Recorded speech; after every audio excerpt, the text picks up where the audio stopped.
સણાદર ખાતે 56મી સાધારણ સભામાં લેવાયો નિર્ણય. બનાસ ડેરીએ ₹1973 કરોડનો આપ્યો ભાવફેર.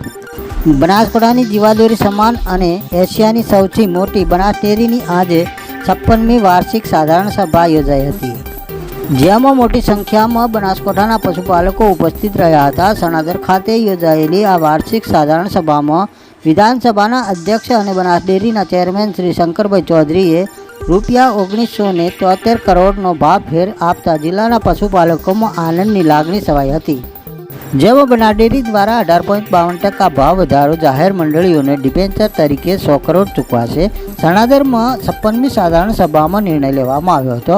Bureau report, KS news, Banaskantha. તો બટાકાના ખેતીના ખેડૂતોએ જે બટાકા જમા કરાવ્યા હતા એને પૈસા જે આપ્યા હતા, ભાવ આપી દીધો હતો, પરંતુ છતાં આપણી પાસે પૈસા બચ્યા છે. એમાંથી 10% ભાવફેર બટાકાનો આપવા માટેનો નિર્ણય કરીએ છીએ. પૈસા આપ્યા ચૂકવ્યા એના વગર વધારાના 10% પ્રમાણનો નિર્ણય આપવાનું કામ અમારા નિયામક મંડળે નિર્ણય કર્યો છે. અને આજની જ બોર્ડ મિટિંગની અંદર અમે સર્વસંમતિથી એવો નિર્ણય કર્યો કે આ કામ આપણે આગળ વધીએ.